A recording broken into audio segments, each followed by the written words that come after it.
경제주파수 심층 분석에 오신 걸 환영합니다. 이번 주는 시장을 이야기할 때 퍼펙트 스톰이라는 말이 정말 딱 들어맞는 한 주가 될 것 같습니다. 여러 개의 태풍이 동시에 한 지점을 향해 달려오는 형국인데요. 네, 맞습니다. 그런데 이게 단순히 여러 악재가 겹쳤다. 네. 이 차원의 문제가 아닌 것 같아요. 그렇죠. 이 사건들이 사실은 하나의 거대한 흐름, 그러니까 기존의 정치 경제적 규칙들이 무너지고 있다는 하나의 현상으로 봐야 합니다. 거대한 지각 변동이 일부다. 네. 이 실체를 파악하셔야 이번 주처럼 살얼음판 같은 시장에서 길을 잃지 않으실 수 있을 겁니다. 글로벌 무역 질서의 균열, 또 미국 정치 내부의 파열음, 그리고 연방정부 기능 마비 가능성까지. 맞아요.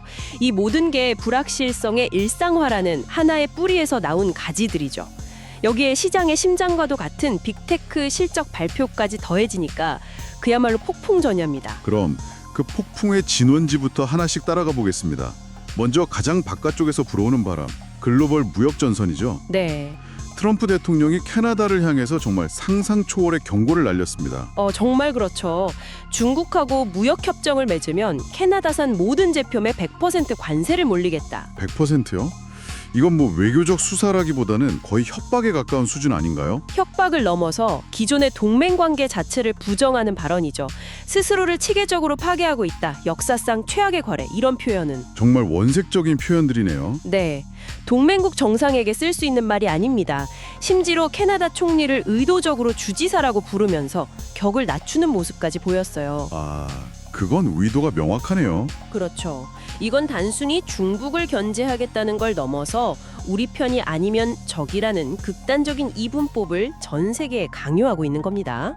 동맹국들 입장에서는 굉장히 당혹스럽겠군요.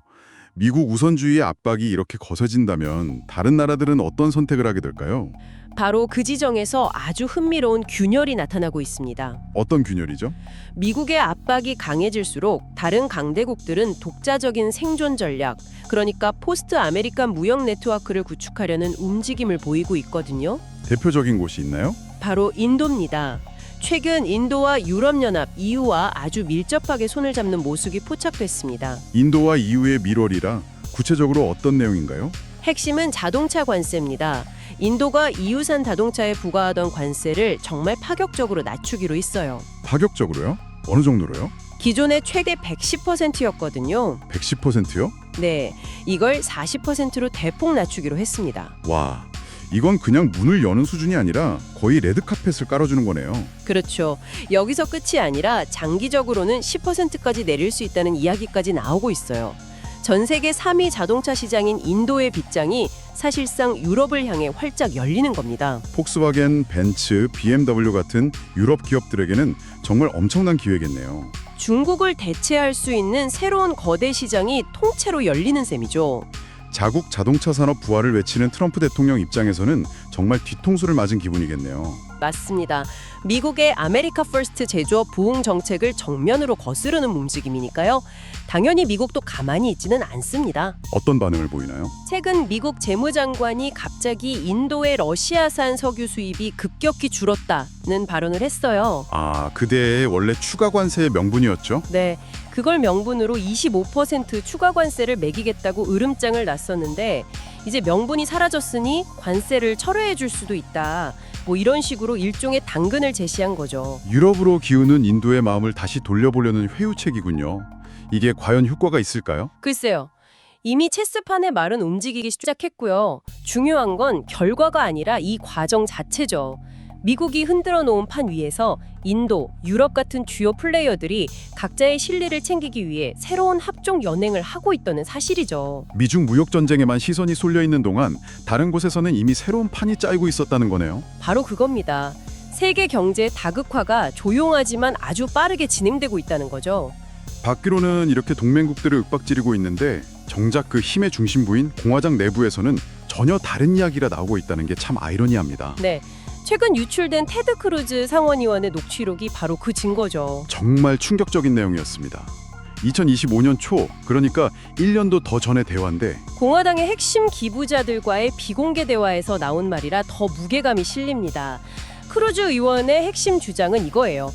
트럼프의 무역 전쟁은 쇼에 불과하고 정작 사람들이 고통받는 물가 문제를 외면하고 있다. 그래서 이대로 가다가는 선거에서 공화당이 참사를 맞을 거다. 네, 바로 그 경고입니다. 단순한 우려 표명 수준이 아니더라고요. 대통령이 하원과 상원을 모두 잃고 남은 2년 임기 동안 매주 탄핵당하며 시간을 보낼 것이라는 말까지 했더군요. 이건 거의 저주에 가까운 예언 아닌가요?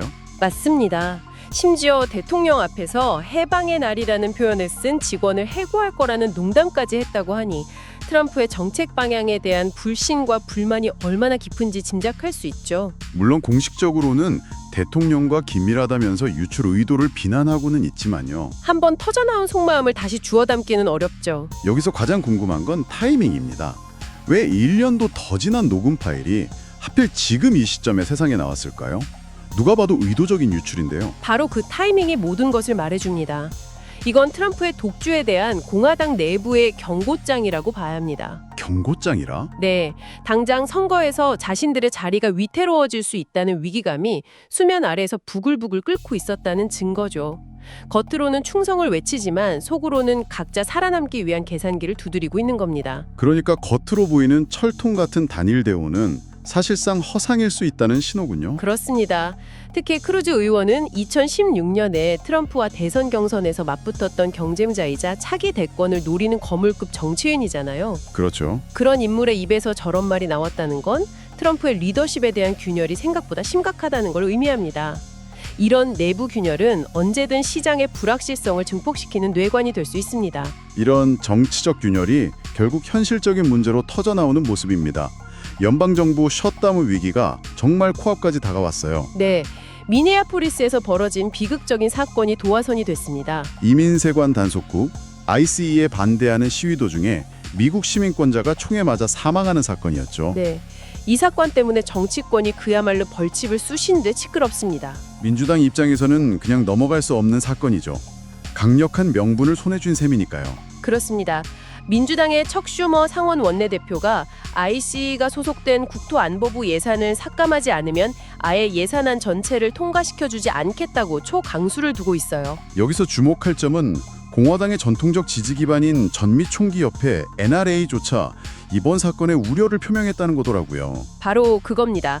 공화당 내부에서도 민주당의 주장에 동조하는 이탈표가 나올 수 있다는 의미죠. 저희 모두 얼마 전 겪었던 43일간의 최장기 셧다운 사태의 악몽이 떠오르네요. 아, 정말 끔찍했죠. 그때 고용지표나 물가지표 같은 핵심 경제 데이터가 발표되지 않아서 시장이 정말 한 치 앞을 내다볼 수 없는 안개 속을 헤맸었잖아요. 맞습니다. 시장이 가장 싫어하는 게 바로 그런 불확실성이죠. 데이터가 없으면 중앙은행은 통화 정책을 결정할 근거를 잃고 투자자들은 그야말로 감에 의존해서 투자해야 합니다. 연준이 사실상 눈을 감고 비행기를 조종해야 하는 상황이 되는 거네요. 그렇죠. 그런데 현재 예측 시장에서는 이번 셧다운 가능성을 무려 80% 이상으로 보고 있습니다. 80%요? 그건 가능성이 아니라 거의 기정사실로 보고 있다는 거네요. 그렇습니다. 백악관은 물러설 수 없는 입장이고 민주당은 강력한 명분과 일부 여론의 지지를 등에 업고 있기 때문에 타협점을 찾기가 극히 어렵습니다. 셧다운이 현실화된다면 지금까지 이야기한 모든 정치적 리스크가 시장에 실물 충격을 가하는 가장 직접적인 방화쇠가 되겠군요. 네, 바로 그렇게 될 겁니다. 자, 정리를 좀 해보자. 글로벌 무역 질서는 흔들리고 미국 정치의 중심부는 내분으로 시끄럽고 당장 정부가 멈춰설 위기까지 닥쳤습니다. 이것만으로도 머리가 아픈데 이번 주에는 시장의 운명을 결정할 경제 이벤트들이 그야말로 줄줄이 대기하고 있습니다. 그야말로 활용점정이죠. 먼저 수요일에 FOMC 회의가 있습니다. 아, FOMC가 있군요. 네, 금리 자체는 동결이 확실시하지만 시장의 모든 눈과 귀는 제롬 파월 연준 의장의 입에 쏠려 있을 겁니다. 트럼프 대통령의 끊임없는 금리 인하 압박과 비난 속에서 과연 어떤 말을 할 것인가? 네, 그가 어떤 뉘앙스로 발언하느냐에 따라 시장은 정말 천국과 지옥을 오갈 수 있습니다. 대통령의 압박에 굴복하는 듯한 뉘앙스를 풍기느냐? 아니면 연준의 독립성을 강조하며 선을 긋느냐? 그 미묘한 톤 차이가 시장의 방향을 결정할 수 있다는 거군요. 정확합니다.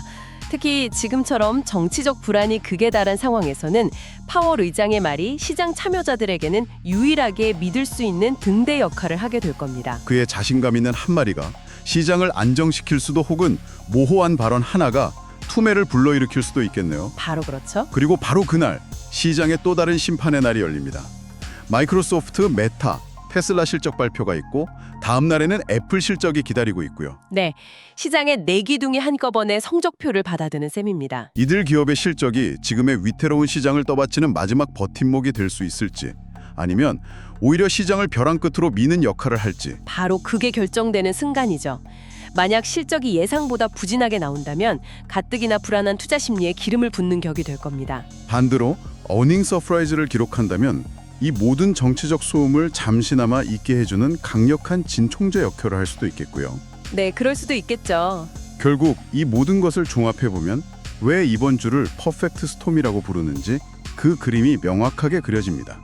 네, 국제무역 분쟁이라는 거시적 충격, 미국 정치의 내부 균열과 셧다운이라는 시스템 리스크, 그리고 시장의 방향키를 쥔 FOMC와 빅테크 실적이라는 미시적 변수까지. 시장을 움직일 수 있는 거의 모든 종류의 변수가 이번 한 주에 응축되어 있네요. 맞습니다. 투자자들 입장에서는 그야말로 한 걸음 한 걸음이 지뢰밭인 극도의 경계심이 필요한 한 주가 될 겁니다. 정리하자면 이번 주는 트럼프의 관세 정책이 촉발한 글로벌 무역 질서의 재편, 공화당 내부의 권력 투쟁, 코앞으로 다가온 셧다운 위기, 그리고 빅테크 실적과 FOMC라는 경제 이벤트가 서로 맞물려 거대한 변동성을 만들어내는 한 주가 될 것입니다. 맞습니다. 이 모든 단기적인 변동성의 폭풍 속에서 당신이 한 걸음 더 나아가 생각해 볼 만한 질문을 하나 던져드리고 싶습니다. 어떤 질문이죠? 이처럼 정치적 결정 하나하나가 경제의 근간을 순식간에 뒤흔드는 시대에 우리는 과연 눈앞의 사건들을 그저 지나가는 소음으로 치부해야 할까요? 아니면 세상의 규칙 자체가 바뀌고 있다는 구조적 변화의 신호로 읽어야 할까요? 소음과 신호를 구분하는 것. 네, 어쩌면 이 둘을 구분하는 능력이야말로 앞으로 우리에게 가장 필요한 생존 기술이 될지도 모릅니다.